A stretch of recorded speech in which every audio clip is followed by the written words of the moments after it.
She is, Deepani, are you here with us? Hello, can you hear me? Yes, she is a veterinary surgeon and an elephant conservationalist. A very, very interesting professional here among us. Deepani, I'm not going to talk much. I'm going to let you go right into your topic. Thank you, Santusha. It's a very interesting program you are running today on Humanitas. And Taranga, thank you so much for making this connection.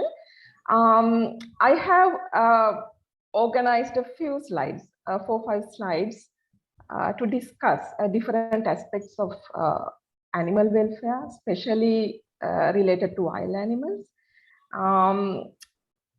Let's just, I'm going to share a few stories or a few aspects of animal welfare components on these animals, and just give it a thought.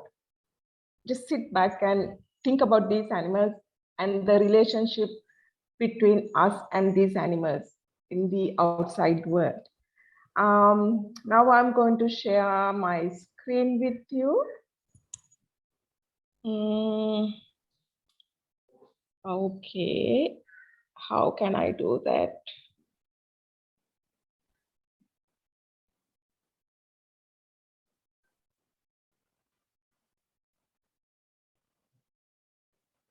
Right.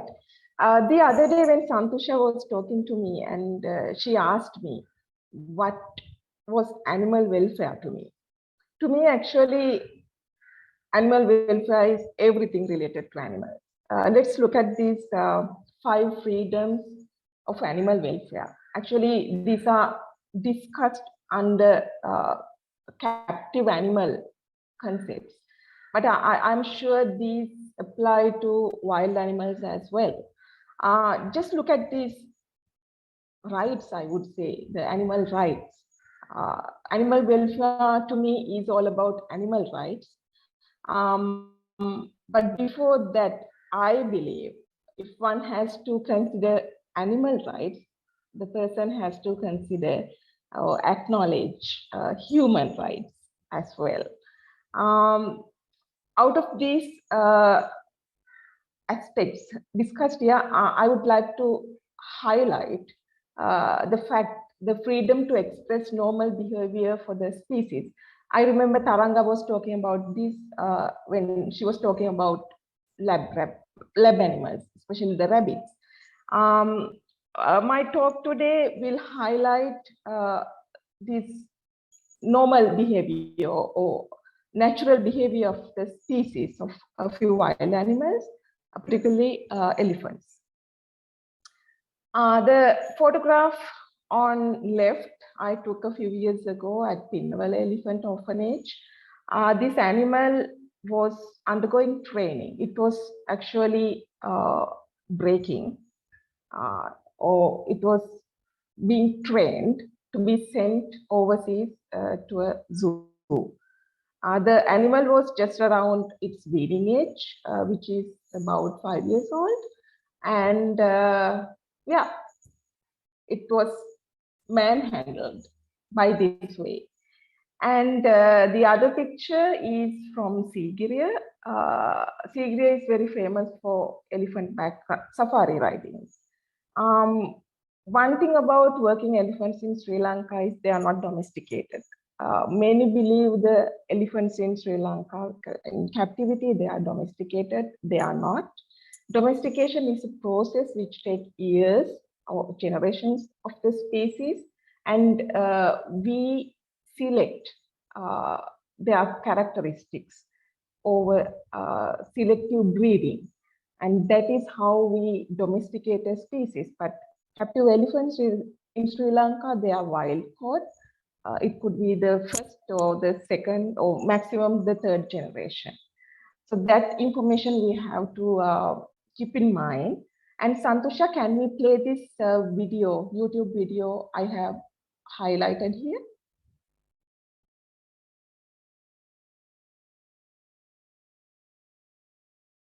Hello. Yeah.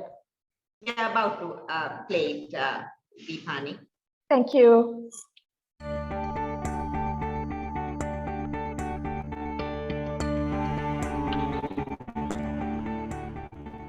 In Sri Lanka, safari backriding is a growing tourism business. The word safari evokes ideas of beautiful nature adventures. Unfortunately, the reality of safari backriding is neither natural, beautiful, nor even all that safe. This is a typical safari back elephant. We'll call him Raja. Every morning at 8 a.m., he's fitted with his riding gear. A metal frame, just like this one, weighing at least 20 kilos or 45 pounds, is used to hold the tourist during the ride.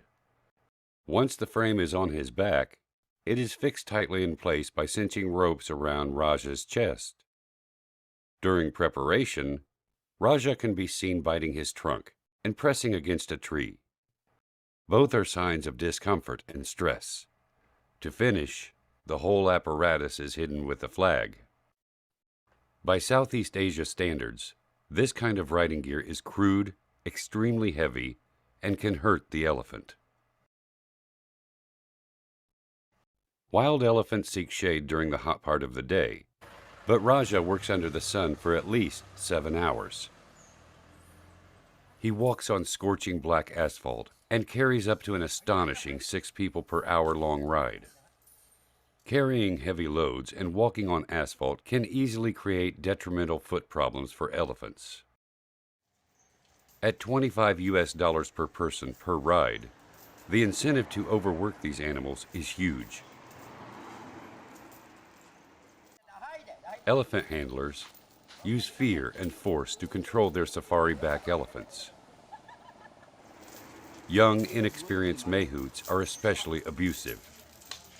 Aggressive poking, hitting, or hooking the elephant with the ankus is common.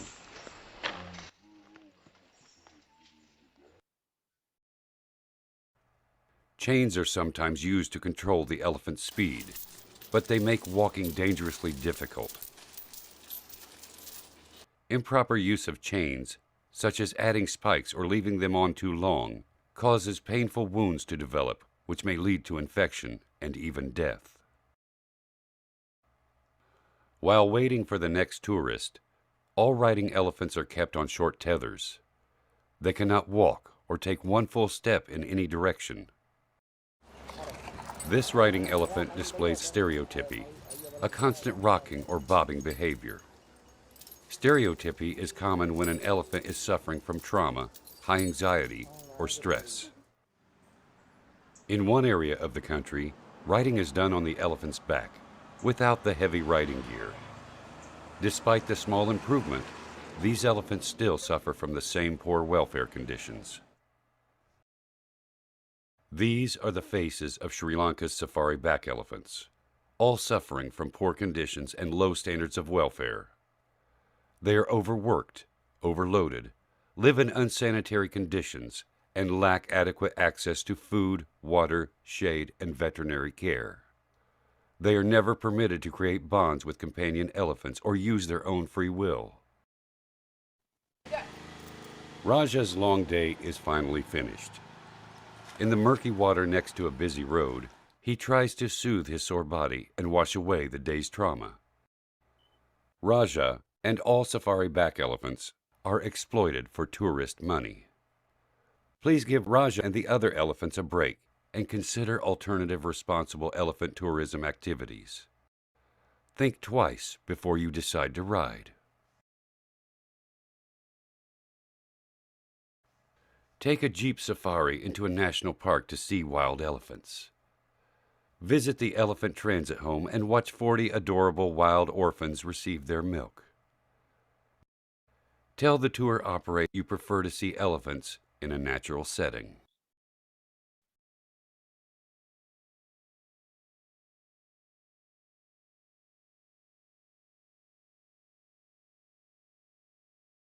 Thank you, Santosha.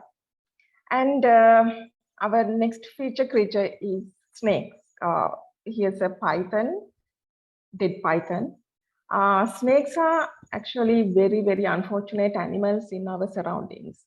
It's a common habit to throw kerosene or gasoline on snakes if one see such snake. Irrespective of their venomous status, these animals are very commonly attacked by humans. Talking about toxic substances like kerosene or gasoline, it can damage the snake, particularly its skin. The snake's outermost layer is transparent. We call it the snake shed or simply the snake skin. It is shed from time to time, and it is a protective layer. But these chemicals can very seriously damage the protective layer of their skin. Plus, it can be inhaled. It can the inhalation of these volatile substances can cause chemical pneumonitis, and that can give a very bad death or very bad ending to the snake. It can die an agonizing death. So I wanted to highlight this information, particularly this is kind of a dry period for the country, and my colleagues, they have asked me how to rescue such snakes with kerosene or gasoline lesions.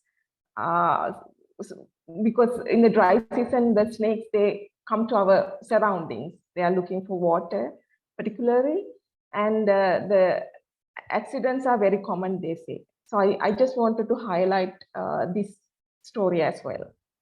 And here we are talking about bushmeat. I selected this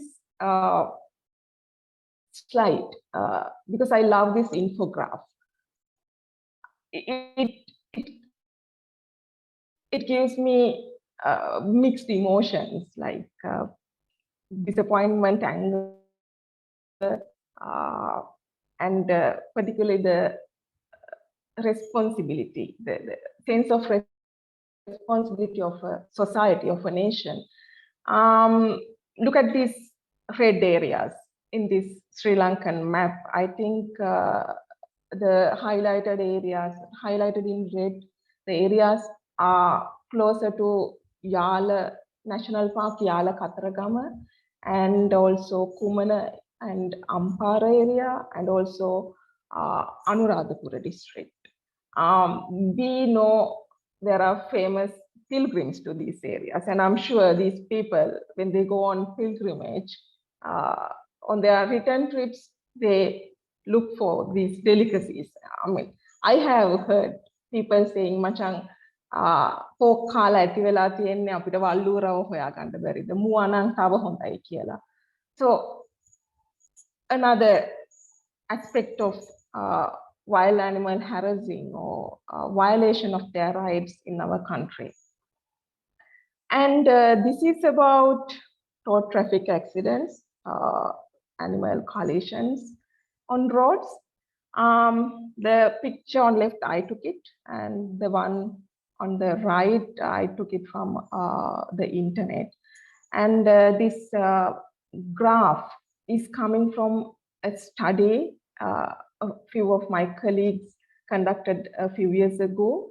They looked at animal deaths or road kills occurred during 2009 to 2014 in Yala and Horton Plains National Park. They collected the dead bodies and they counted the numbers under taxons or categories: amphibians, reptiles, birds, and mammals. And also they looked at the number of vehicles entering to these national parks over the period, and they observed the number of vehicular traffic into these national parks got increased. Although they have not correlated the increasing number of wild animal deaths in these national parks, obviously they talk about the vehicular traffic and road traffic accidents or road kills of wild animals in these areas. My point here is these national parks, they are dedicated for wild animals. It's their safe haven. And how on earth we with our negligence, we kill these animals, we run over these animals in these areas or in their own habitats. How fair is it? How fair it is by these animals, by these wild animals. And my last story is about turning innocent wild animals into problem makers. I'm sure you have heard about this famous tusker Gamunu in Yala. He made news today. He made the top story today. He was kind of harassed by a team of safari jeeps.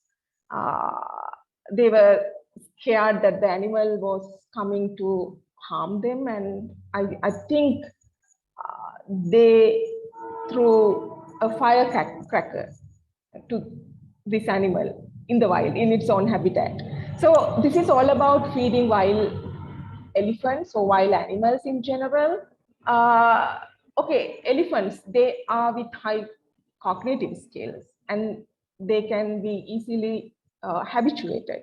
And this acquired taste makes them to go after or beg or even to harass people for their favorite food, like sweet fruits, vegetables, whatever they don't find in natural habitats.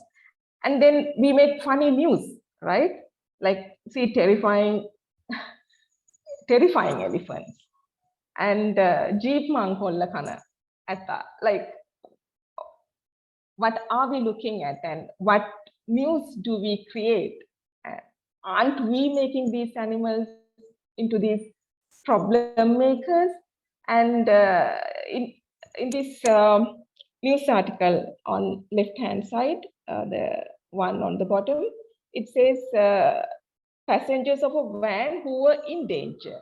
Actually, to me, the danger is on these wild animals. It's not on these passengers or the people. So I think we can take a moment to think about these aspects as well. Yeah, so those were my examples, stories from the wild. And in my career, I conduct a lot of awareness programs, conservation programs with communities living together with elephants. One aspect of our conservation activities is to work with children, school children.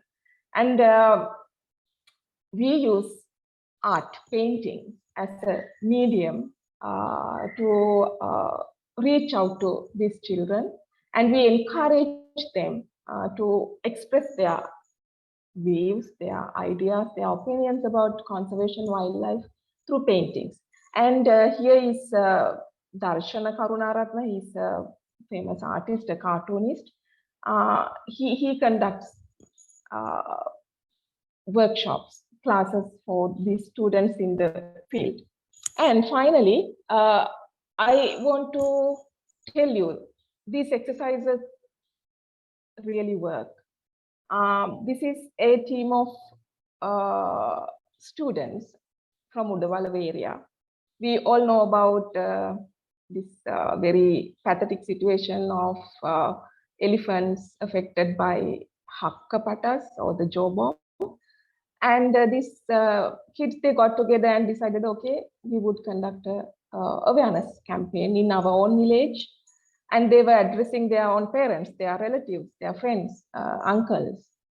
Yeah, because they are the ones who set these hakkapatas or jaw bombs in the wild to poach wild animals.